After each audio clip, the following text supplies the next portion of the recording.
Hi guys, welcome back to my channel Cooking and Gardening. Today's our recipe is roti तडका. ही भरपूरच लवकर आणि झटपट बनणारी आहे, 10 मिनिटात बनणारी अशी रेसिपी आहे. याचे सगळे इन्ग्रेडियंट्स तुम्हाला स्क्रीनवर दिसते आणि ही अशी सोपी एकदम रेसिपी आहे. याच्यासाठी आपल्याला भरपूर कमी इन्ग्रेडियंट्स लागतात आणि हे पटकन झटपट अशी बनते आणि तुम्ही हे ब्रेकफास्टला लंचला वगैरे पण खाऊ शकता आणि भरपूरच डिलिशियस लागते ही. तर आपण ह्याचे इन्ग्रेडियंट्स आणि साहित्य काय आहे ते सगळं आपण पाहून घेऊया. तर मेक शुअर करा की तुम्ही सगळं आधी एकत्र जवळ करून घ्या तुमचे इन्ग्रेडियंट्स. तर तुम्ही पाहू शकता मी ह्याच्यात 5 चिली घेतले आहेत कारण की we love spicy, so we have taken 5 chillies. And कॅरेटच्या जागी जर तुम्हाला दुसरं काही व्हेजिटेबल्स घ्यायचं तेही घेऊ शकता, लाईक पेपर, बेल पेपर किंवा कॉलीफ्लावर, एनिथिंग. तर हे माझे लास्ट नाईटची रोटी आहे जी मी सेव्ह करून ठेवलेली. तर हे आपण आता यूज करूया. तर मेक शुअर करा की तुम्ही जेही इन्ग्रेडियंट्स घेत आहेत ते एकदम मस्त फायनली असं चॉप करून घ्या. चिलीज हे ऑप्शनल्स आहेत, जर तुम्हाला नको असेल तर तुम्ही नका टाकू, पण आम्हाला आवडतात म्हणून आम्ही चिली टाकलेले आहेत. आणि एकदमच छोटा तुकडा जिंजरचा आणि मला वाटते 5 क्लोव्ज ऑफ गार्लिक मी घेतले आहेत. तर हे सगळ्यांना आपण फायनली चॉप करून ठेवूया. आणि मग ह्याच्यासाठी रोटीसाठी मी एकच मीडियम असा कांदा घेतलेला आहे, व्हाईट किंवा red, it's up to you all. आणि टोमॅटोही मी अर्धा घेतला आहे. तर जर छोटा टोमॅटो असेल तर तुम्ही एक टोमॅटो पूर्ण वापरा, कारण की माझा टोमॅटो मोठा होता म्हणून मी हाफ घेतला आहे. तर 1 onion and half tomato is more than enough. तर असं आपण एकदम सगळं चॉप करून सगळं एकदम व्यवस्थित रेडी करून घेऊया इन्ग्रेडियंट्स, म्हणजे आपल्याला इझी पडतात जेव्हा आपण यांना फ्राय करू किंवा मस्त टोस्ट करू. तर आपण ह्याच्यासाठी 3 टेबलस्पून एवढं व्हेजिटेबल ऑइल घेतलेलं आहे, किंवा कुठलंही ऑइल, सीड्स ऑइल घेतलं तरी चालते. तर मी 3 टेबलस्पून असं घेऊन मीडियम हीट वर घेतलेलं आहे. आणि मग आपण आता ह्याला मस्त मोहरी आणि पीनट्स आणि जिराचा छान तडका देऊया. तर जसं तेल गरम होईल तसं पटकन मस्टर्ड सीड्स आणि पीनट हे आपण रोस्ट करून घेऊ, कारण की आता पीनटचा कच्चा पण आपल्याला टेस्ट येईल, त्याच्यामुळे रोस्टेड फ्लेवर हे छान आपल्याला टेस्टमध्ये येतं. आता हे क्युमिन सीड्स वगैरे टाकून आपण छान याला फ्राय करून, जोपर्यंत तुम्हाला असा स्मेल येत नाही आहे तोपर्यंत छान असं याला फ्राय करून घ्या. आणि मग त्याच्यानंतर आपण ह्याच्यात चॉप्ड जिंजर, गार्लिक, मग करी लिव्ज आणि चिलीज टाकून याला छान रोस्ट करू.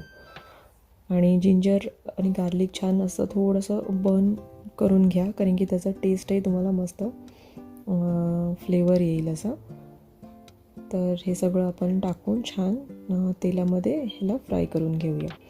तर जेवढे तुम्ही फाईन चॉप करतील तेवढं हे पटकनच फ्राय होऊन जातं तेलमध्ये आणि आपल्याला डिफिकल्टी नाही होत फ्राय करण्यासाठी. तर मीडियम फ्लेममध्ये आता आपण हे सगळं mustard seeds, cumin seeds, peanuts हे सगळं आपण छान फ्राय करून घेतलं आहे. आता टाईम आहे आपल्याला ओनियन्स आणि कॅरेट टाकायचं. तर हे ओनियन्स आणि कॅरेट पण आपण छान असं ह्याच्यात स्टर फ्रायसारखं करून घेऊया. आणि या टायमाला तुम्ही मीडियम फ्लेममध्येच करा हे, कारण की ऑलरेडी तुमचं पॅन हॉट असं, तर त्या हॉट ऑइलमध्ये हे असं पटकनच फ्राय होऊन निघतं. तर आपल्याला काही असं ब्राउनिश असं नाही करायचं आहे, जस्ट आपल्याला स्टर फ्राय करायचं आहे, कारण की कॅरेटही पटकन कुक होऊन जातं आणि ऑनियनही कुक होऊन जातं. तर जस्ट असं एकदम स्टर फ्राय करून घ्या. कंटिन्युअसली थोडं असं स्टर करत राहा त्याला, म्हणजे जळणार वगैरे नाही.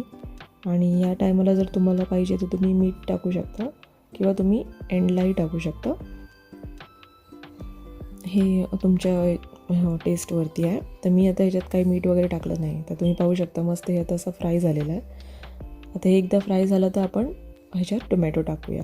तर टोमॅटो कधी पण एंडला टाकायचं, कारण की जर पाणी सुटलेली वस्तू टाकली आपण आधीच तर मग हे बाकी सगळे जे आपले व्हेजिटेबल्स आहे शिजायला वेळ लागते. तर आपण आता हे टोमॅटो टाकू, मस्त टोमॅटोलाही छान फ्राय करून घेऊया. आणि आता तुम्ही फ्लेम मस्त हाय करून घेऊ शकता, कारण की आता टोमॅटो पाणी सोडेल तर हे पटकनच असं शिजून जातं.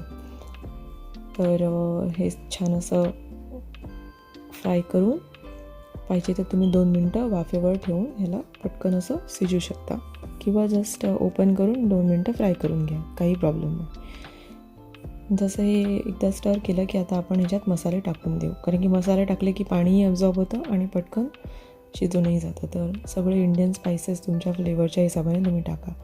मी याच्यात रेड चिली मसाला, धनिया पावडर टाकला आहे, थोडंसं हळद टाकली आहे, मग कश्मीरी रेड चिली पावडर थोडीशी टाकली आहे आणि थोडंसं एकदम पेपर पावडर असं टाकलं आहे. तुम्हाला पाहिजे तुम्ही चाट मसाला टाकू शकता आणि लेमन असं ऑप्शनल करून टाका. आता हे सगळे मसाले टाकून आपण यांना मस्त असं फ्राय करून घेऊया. बघा, जसं तुम्ही हे असं टाकून स्टर करता तसंच तुम्ही बघू शकता मस्त असं ऑब्झॉर्ब होऊन चाललं आहे सगळं पाणी.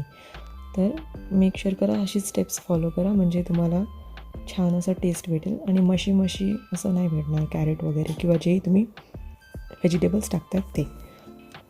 तर लीड टाकून आपण सुमारे 2 ते 3 मिनटं आपण हे मस्त फ्राय करून घेऊया. तर बघा, आता हे छान असं फ्राय होऊन मस्त निघालं आहे, छान वाफे येऊन राहिली आहेत. आपण आता ह्याच्यात आपले उरलेले ज्या चपातीचे हे आहेत किंवा रोटीचे जे आहेत पीसेस ते टाकू. तर तुम्ही पाहू शकता ह्याच्यात मी रोटीज जे आहेत ते असे थोडेसे असे स्ट्राईप्समध्ये कट केलेत, लाईक नूडल्ससारखे. तर तुम्ही तुमच्या आवडीच्या शेपनेही करू शकता, डायगनल किंवा आपण शंकरपाळीची जसं शेप देतो तसं, किंवा हातानेही तुम्ही रिप करूनही टाकू शकता. It's all up to you how you like to eat it. त्या हिशोबाने तर मी जस्ट एका रोटीला रोल करून स्ट्राईप्स काढून त्याचे टाकलेले आहेत. अजून दुसरं मी असं काही फॅन्सी नाही केलेलं. बस आता हे जसं आपण टाकलं तसं थोडं तुम्ही फ्लेम स्लो करून आधी ह्याला पूर्ण असं छान मिक्स करून घ्या. सगळे मसाले आणि रोटी एकदम मस्त एकजीव करून घ्या, म्हणजे आपले सगळे जे लाल तिखट आणि टोमॅटोचं जे असं छान ग्रेव्हीसारखं ते सगळं ह्याला लागून जाते. तर पहा मस्त आता हे सगळ्या पूर्ण प्रत्येक चपातीलाही आता आपले सगळं मसाले लागलेले आहेत. तर याच टायमाला मीने काय केलं आहे, हाफ लेमनचा ज्यूस टाकलेला आहे याच्यात. तर तुम्ही पाहिजे तुम्ही चाट मसाला टाकू शकता किंवा लेमन टाका, एक मस्त टँगी आणि मस्त चटपट असा फ्लेवर येतो याला. बस आता आपण याला लीड टाकून 5 मिनटं कवर करून घेऊन हे ऑलमोस्ट रेडी आहे. तर तुम्हाला याला काही क्रिस्पी असं करायचं नाही, रोटी तुम्हाला सॉफ्टच ठेवायची आहे, फक्त एक वाफ द्यायची आहे, त्याच्यामुळे मग तुम्हाला याचा मस्त छानसा टेस्ट येतो. तर सुमारे 10 मिनटातच तुम्हाला छान असा रोटी तडकाही भेटून जातो. हे तुम्ही लंचला खाऊ शकता किंवा ब्रेकफास्टला खाऊ शकता, कशातही तुम्ही हे ट्राय करा, हे भरपूर टेस्टी लागतं. आणि तुम्ही वेजीसचे ऑप्शन देऊ शकता ह्याच्यात, शिमला मिरची, फ्लावर, काहीही. तर मी हे ब्रेकफास्टसाठी केलेलं म्हणून माझा चायही रेडी आहे आणि माझं ब्रेकफास्टही आता मस्त गरम गरम रेडी आहे. तर विंटरमध्ये खाण्यासाठी भरपूरच इझी रेसिपी आहे. तर असं मस्त आपण बाउलमध्ये टाकून घेऊ, छान आपला मसाला चाय रेडी करून घेऊ आणि एकदम रेडी टू गो आहे आता हे. तर तुम्हाला जर ही रेसिपी आवडली असेल तर प्लीज माझ्या बाकी रेसिपीही पहा. एकदमच इझी रेसिपी मी ॲड करते आणि भरपूर झटपट असतात ह्या. तर प्लीज तुम्ही बघून पहा आणि घरी बनवा आणि माझ्या चॅनलला लाईक आणि सबस्क्राईब करा. आणि थँक्यू फॉर वॉचिंग.